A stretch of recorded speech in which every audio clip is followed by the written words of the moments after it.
राजधानी लखनऊ दिनांक 1-2-2024 को कार्यक्रम रखा गया। पसमानदा मुस्लिम समाज राष्ट्रीय अध्यक्ष एवं पूर्व मंत्री श्री अनीस मंसूरी ने अपने कार्यालय में आयोजित पत्रकार वार्ता में कहा कि अल्पसंख्यक कार्य मंत्रालय और हज कमेटी ऑफ इंडिया दोनों मिलकर देश के 1,40,020 हज यात्रियों को गुमराह करके उनको लूटने का काम कर रहे हैं। श्री मंसूरी ने कहा कि मंत्रालय और हज कमेटी ने निःशुल्क हज आवेदन फॉर्म भरने का झिंझोरा पीट कर खूब लूटी गई रकम यात्री से 300 वसूली जा रही है। इसके अलावा प्रत्येक हज यात्री से 1500 मिसलेनियस चार्ज के भी देश भर के हज यात्री से 25,20,36,000 रुपये वसूलेगी सरकार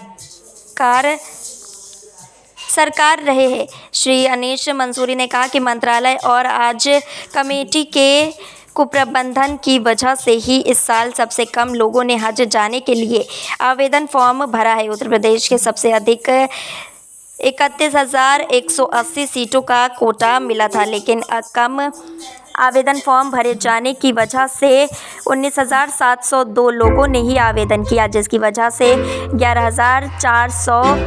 11,478 हज सीटें वापस करनी पड़ी। देश के 19 अन्य राज्य को भी यह पहले की सरकारों में जहां हज आवेदन की संख्या को देखते हुए लॉटरी करवाना पड़ती थी, वहीं हाई 2024 के लिए मात्र 12 राज्यों में भी चुनाव हुआ। मंत्रालय और हज कमेटी ऑफ इंडिया को इस पर गंभीरता से विचार करना चाहिए। कुल आबादी 85% पसमानदा का मुसलमान है। भारत से सबसे अधिक संख्या में पसमानदा मुसलमान ही हज करने जाते हैं। यहाँ लोग थोड़ा थोड़ा पैसे जमा करके सालों हज की तैयारी करते हैं। वहीं पर दूसरी तरफ अल्पसंख्यक कार्य मंत्रालय और हज कमेटी ऑफ इंडिया एक गरीबों की खून पसीने की कमाई को लूटना चाहती है। बोलो ना कहा है कि मंत्रालय और हज कमेटी 300 हज का आवेदन शुल्क और 1500 प्रोसेसिंग चार्ज को तत्काल खत्म करें। श्री अनीस मंसूरी ने कहा कि जब तक हज विभाग विदेश मंत्रालय के अधीन था तब तक सब कुछ ठीक था, लेकिन जब से इस विभाग को अल्पसंख्यक कार्य मंत्रालय के अधीन कर दिया गया, तब से हर साल की व्यवस्था बुरे दिन आ रहे हैं। उन्होंने सरकार से मांग की है कि आज विभाग को पहले की तरह विदेश मंत्रालय के अधीन किया जाए।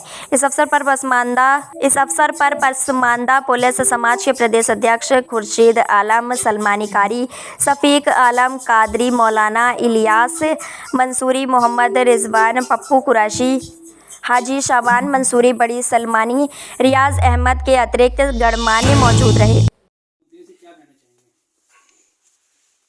आज हज को लेकर के इस प्रेस कॉन्फ्रेंस के माध्यम से हम सरकार से ये बताना चाहते हैं कि हज के मामले में सरकार की ढीली ढाली रवैया से इस प्रदेश नहीं देश के तमाम हमारे पसमानदा तबके के मुसलमान जो सबसे तादाद में हज का सफ़र करते हैं, उन सबको तमाम दुश्वारियों का सामना करना पड़ता है। इससे पेशतर भी मैंने कई प्रेस कॉन्फ्रेंस करके बैठकें करके सरकार को समय समय पर अवगत में कराता रहा हूँ, और आज भी उसी सिलसिले में ये प्रेस कॉन्फ्रेंस के माध्यम से बताना चाहते हैं कि जिस तरीके से सरकार ने सबसे पहले ये कहा कि पिछली सरकारों ने हज आवेदन के लिए फॉर्म के पैसे लेती थी, हमने 300 वसूल करते थे पिछली सरकार, हमने वो फॉर्म फ्री कर दिया। उसके बाद उन्होंने कहा कि मेरा और कोई खर्चा नहीं, सब्सिडी की बात, सारी बात इनकी जितनी बातें हुई हज के मुतालिक सब निराधार रही। मैं ये कहना चाहता हूँ कि जब आपने कहा कि फॉर्म फ्री है तो 30 रुपये उसको किस बात के लिए वसूले जा रहे हैं, और दूसरा आपने ये कहा कि 1500 रुपये उसमें मिसलेनियस खर्चे जोड़ रहे हैं, तो 300 फॉर्म के पैसे और उसके बाद मिसलेनियस के एक हाजी पर 1500 रुपये, कुल मिला करके ये हो जा रहा है 2300 1800 हो रहा जोड़ करके, और जिस तरीके से इस बार जो हाजी जा रहे हैं, मुझे लगता है तकरीबन 80,000 के आसपास जा रहे हैं लोग। अगर कैलकुलेट करते हैं हम तो 1800 पर हाजी, ये अननेसेसरी का एक भार उन हाजियों पर लादा जा रहा है। तो कुल मिला करके अगर हम पूरे देश में सारे हाजियों का जोड़ते हैं, जो लोग अभी जिनका फॉर्म भर गए हैं, जो जाने तैयार हैं, तो तकरीबन 25 करोड़ 20,36,000 रुपए हमारे तमाम हाजियों से सरकार वसूल रही, लूट कर रही है। इसलिए ये प्रेस कॉन्फ्रेंस की जरूरत पड़ी कि 25 करोड़ 20,36,000 का एक बहुत बड़ा अमाउंट है जो हमारे इस देश के तमाम हाजी हजरात हज की यात्रा कर रहे हैं, उनके लिए। तो सरकार एक तरफ तो ढिंढोरा पीटा कि हाँ साहब फॉर्म फ्री, आपने उसका तो खूब हो हल्ला किया, उसका आपने श्रेय लिया, लेकिन बाद में अब जब खर्चे जुड़े जा रहे हैं, जब पहली किस्त जारी किया, अभी सरकार ने पहली जो किस्त जारी किया उसमें इन्होंने उसको उठा करके 1800 जोड़ दिया है। तो मेरा मतलब ये है कि ये सरकार अपनी बात से क्यों पलटती है और हाजियों को तमाम दुश्वारियों का सामना करना पड़ता है। ये प्रोसेसिंग फीस और 300 फॉर्म को, जो 300 फॉर्म के नाम पे लिया जा रहा है, जो सरकार का कमिटमेंट था पहले से कि फॉर्म फ्री, तो 1500 मिसलेनियस और 300 जो फॉर्म के पैसे हैं, सरकार इसको हाजियों से ना वसूल करे और इस पैसे को छोड़े। इससे पहले भी जो है आपने काफी शिकायतें करी, मुख्यमंत्री को पत्र लिखा, प्रधानमंत्री को पत्र लिखा, मगर उससे अभी तक क्यों नहीं लेंगे? क्या लगता है, क्या भेदभाव का मामला है या इसी तरह से जो है हाजियों को जो है चुतिया बनाने का काम करते हैं? देखिए, इससे पहले इन्होंने हाजियों को फॉर्म भरने के लिए टाइम कम दिया। उसके बाद हम लोगों ने प्रेस कॉन्फ्रेंस के माध्यम से आपके जरिए जब भारत सरकार को अवगत कराया तो उन्होंने 15 दिन बढ़ा दिया डेट।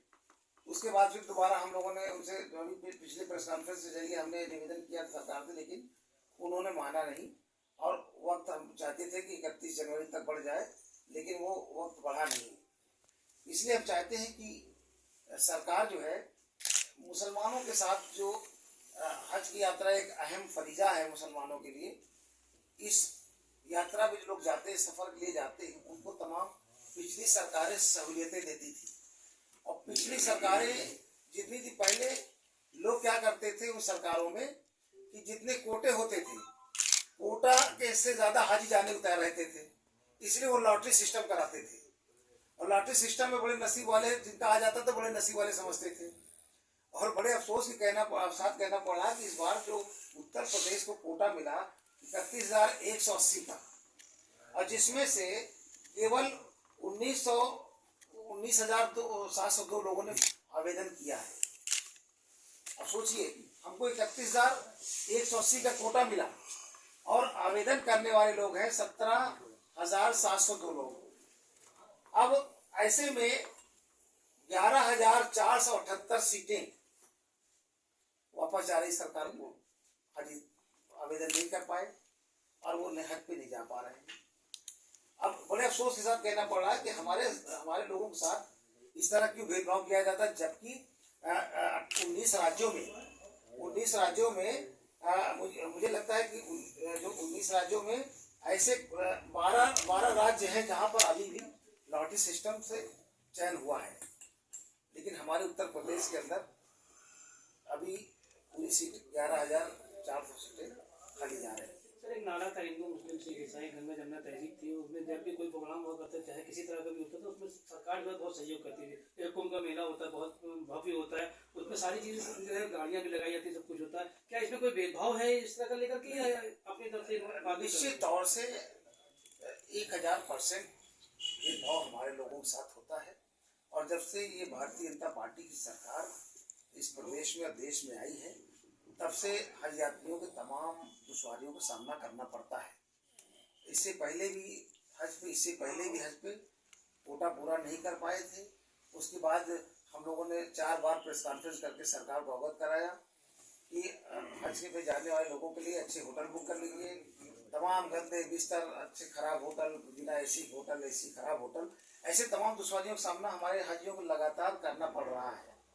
हमने सोचा कि शायद इस बार पहले से आवाज लगाई जा रही कि शायद सरकार इस बार जागेगी, लेकिन सरकार की मंशा है कि हमारे हाजी वो अपने कुछ पाने के लिए, चूरन चटनी पाने के लिए वो मुसलमानों के साथ कुछ भी बोल सकते हैं, कुछ भी व्यवहार कर सकते। देख लीजिए ऐसे चारुकार लोग राम मंदिर वहां राम भक्त बने बैठे, ये सब पैसा ले करके ये सब नाटक भारतीय जनता पार्टी करवा रही। लोगों को जो कमजोर लोग हैं उनको प्रलोभन दे करके और वहाँ एक मैसेज देना चाहती थी कि ये सब शामिल है। वो जो लोग शामिल है उनका ना कोई ईमान और धराए जाते लोग जो कुछ भी करने को तैयार रहते हैं, ये वो लोग हैं। पार्टी का कैंडिडेट सपा ने कर दिया है, रविदास जी को बनाया है, तो क्या तैयारी है आप लोग के लोकसभा चुनाव को लेकर? किस तरह से मुसलमानों को जोड़ेंगे, किस तरह से कैंपेन करेंगे, पूरा तैयारी है आप लोग?